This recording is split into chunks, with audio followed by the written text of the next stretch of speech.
Trade rumors are escalating as a Montreal Canadiens insider has revealed this Islanders center to be Montreal's top target going into this offseason as they try to find a second line center. And we're going to break down in this episode of Islanders Digest whether it makes sense for the New York Islanders to move on from this player. Before we get into it, I want to say thank you to all 300 of you who have now subscribed to the channel. We are getting closer and closer to our goal of 500 subscribers. So if you're an Islander fan and you want more Islanders content just like this covering Islanders moves, rumors, all that fun stuff, and what is going to be an absolutely crazy offseason with Islanders finding a new GM and really setting up the future with their first overall pick, be sure to subscribe so you don't miss any of it. Now let's get right into this topic and talk about whether or not it makes sense for the Islanders to move on from Bo Horvat and send him to the Montreal Canadiens. Now, at first, it might sound kind of ridiculous to even consider moving on from Bo Horvat. I mean, he was the best player, realistically, for the Islanders last season, except for maybe Ilya Sorokin. It makes a lot of sense why Montreal wants Bo Horvat. I mean, his production was there, and they desperately need a second-line center, somebody to play with Demidov.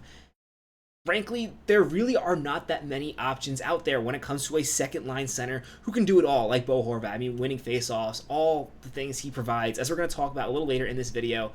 But an argument can be made, especially now that the Islanders have the first overall pick, that this can make sense. And we're going to talk about in a little bit what the Islanders could really get from a trade like this, because it definitely could really elevate their rebuild. And also, one of the things you have to talk about when it comes to Bo Horvat is, yes, he is an incredible player right now. And for a team like Montreal, who is trying to win right now, he is a huge get. I mean, that's why insider Vincent Turquette, I believe that's how you say his name, I'm sorry if I am mispronouncing it, proposed that Bo Horvat should be the Habs' main target this offseason. There really are not that many second-line centers that do what Bo Horvat can do. The thing he notes, though, is Bo Horvat is on an 8-year, $68 million contract, and by the end of his contract, he will be 36. That is 6 years from now, and frankly, right now, the Islanders are not in their contending window, and having a player like Bo Horvat, who is aging, while it did make sense a couple of seasons ago, while Lou Lamoriello was pushing the Islanders to be as competitive as they could be, a new GM will likely look at this and kind of question whether or not Bo Horvat makes sense for the future of the New York Islanders, especially now they have a first overall pick, and they are really going to be working on making a younger core. Still, Bo Horvat has a lot to provide, and as Turquette emphasizes, he would be the ideal center to lead the second line of the Montreal Canadiens. And that is true. The Montreal Canadiens are definitely ahead of the Islanders in terms of contending, and as a result, Bo Horvat can be really valuable. And one thing Islander fans should get excited about is when it comes to trading for second line centers, there is not a lot of competition. There are not a lot of teams who are willing to give up centers. I think the only other center that's been talked about as really being on the block is Marco Rossi on the Minnesota Wild. And one thing you got to keep in mind is he's small and he is not great in centers, so which makes him not a great fit for what Montreal is looking for, and makes Bo Horvat a more appealing option. And as we're going to get into as we talk about what the Islanders can get back, especially considering how good Bo Horvat was this year, really showed no signs of decline. I don't think the Islanders should be desperate to move him, but if Montreal gives them an opportunity that they cannot refuse, an offer that is too good to say no to, which they definitely can. Montreal is one of the few teams that has so many assets that could appeal to the New York Islanders, then I think you have to consider it, and I think a new GM will. Now, we do have to note, these rumors are coming from the Montreal side, and you know Montreal is desperate for a center. I mean, every single name under the sun has been discussed. Sidney Crosby, literally every good center is being talked about in Montreal right now as they try to find an answer to this really tough problem. It just seems like Bo Horvat actually seems like a name that might actually move, and it makes sense. I mean, the Islanders are going to have a new GM coming in, and as we said before, do you really want to stick with Bo Horvat, especially when he's going to be 36 by the end? I mean, he makes a lot of money. Do have to note really quickly here, he does have a no movement clause, although I will say, considering how good Montreal's looking, and considering Bo Horvat is from Canada, I think he definitely would waive it in a scenario where he gets to go contend right now in Montreal, which is one of the most attractive places to play in the entire NHL. Quickly looking at Bo Horvat's stats, there are arguments here for why you should keep Bo Horvat. In the past few seasons, he's been one of the Islanders' best goal scorers, scoring 33 goals 2 seasons ago, and last year scoring 28, and that 28 is definitely worth noting because Mathew Barzal was out for the majority of the year. So the fact that Bo Horvat was so effective really shows how much he provided for the New York Islanders team. At the same time, it really depends on what the new GM for the New York Islanders wants to do, because especially if this is looking like a rebuild, then Bo Horvat does not really fit that rebuild mold, and in fact could prevent the Islanders from losing a few more games. That could help them get a better pick next year. Yes, the Islanders were really lucky getting the first overall pick this year, but you can't expect luck like that every single year. Not saying the Islanders need a first overall pick next season, although it would be absolutely magical for them to land Gavin McKenna. But still, the Islanders will likely have a really good opportunity, especially considering where they are now, having a first overall pick to expedite this rebuild.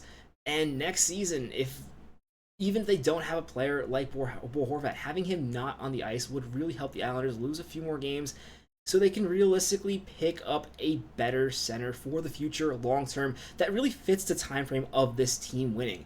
And what's really interesting about Montreal being the team interested in Bo Horvat is they have a lot to offer, which we're going to talk about right now.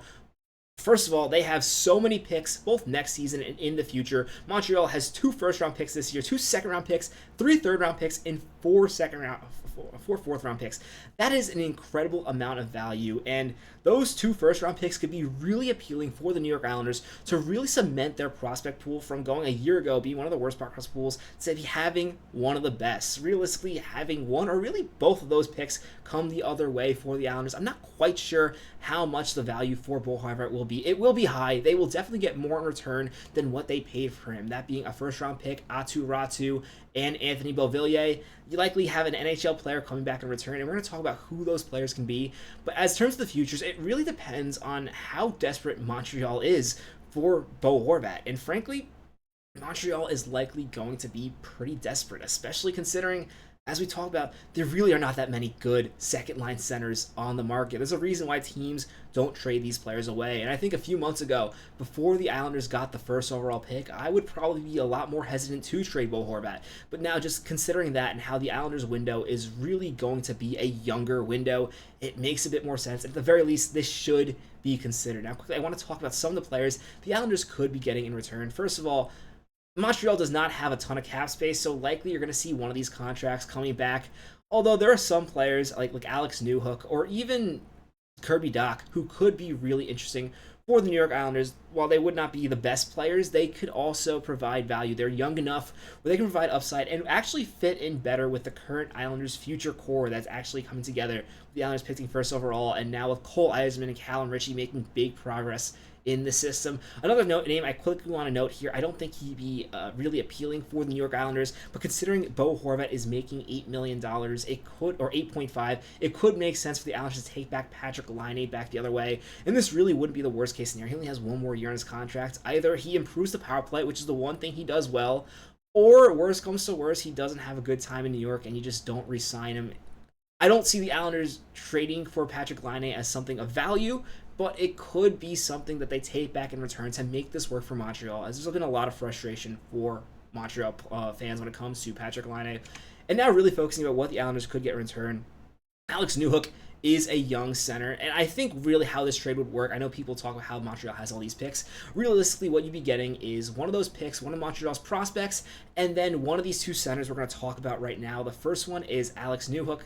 And Alex Newhook is a really interesting player for me. He had a really good season last year in 55 games, putting up 34 points. This year, he really took a step back, only having 26 points. And I wonder if Alex Newhook is a player who just needs a change of scenery. And frankly, players who need a change of scenery, who have high ceilings, are exactly what the Islanders should be looking for right now, especially considering they're giving Bo Horvat to the Montreal Canadiens in this trade. They definitely would be willing to give back Alex Newhook, and this could be an interesting portion of a trade. I don't think he would be the centerpiece, but definitely a piece that the Islanders should be interested coming back. I mean, 24 years old. Alex Newhook is actually a player that I was really high on in his draft year. He hasn't turned into what I thought he would become, but at 24 years old, there still is hope that in a new system, perhaps he could play better. Another player that is worth noting is Kirby Docks. Now, Kirby Docks is also 24 years old from that same draft, went 3rd overall, and he has just been plagued with injuries. He's actually was involved. I mean, the Islanders sent their first round pick to Montreal to get Romanov, and they sent it to Chicago to get Kirby Docks. There is a connection there. Kirby Docks had a rough year this year, 22 points, coming back from an injury, but before that, he had 38 points in 58 games. as a younger player, there is still some hope that he can turn around. I would say out of the two, Newhook would definitely be more appealing. So you get a player like Kirby Dock or Newhook and a first round pick. And then finally, you also need to get a prospect for the New York Islanders. And first of all, when it comes to a prospect, this would not be my top choice, but I think this is a prospect that the Montreal Canadiens would be most likely to want to move, and that is Logan Malu. Now, everyone knows there was a big controversy with Logan Malu in his drafts here. He got into some trouble, but his numbers have been pretty good, and he is looking like a really strong offensive defenseman, one that could potentially be really strong on the power play, which is another thing the Islanders are definitely going to be looking to improve.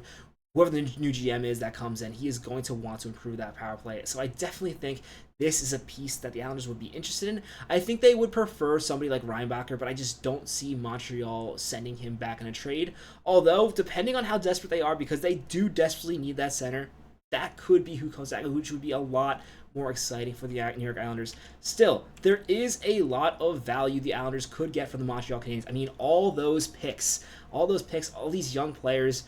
If Montreal truly is desperate for a second line center, I think the Islanders should 100% listen. They do have the pieces to get a trade like this done. Still, I'd love to know in the comments, do you want to see the Islanders trade Bo Horvat to the Montreal Canadiens? And if they do, what do you want to see the Islanders get in return? I'd love to know your potential trades that you mock up in the comments. As you know, I'm always responding to you guys in the comments. That's going to do it for this episode of Islanders Digest. If you haven't already, please be sure to subscribe to the channel. I'm Patrick Nilan. This is Islanders Digest. Let's go, Islanders.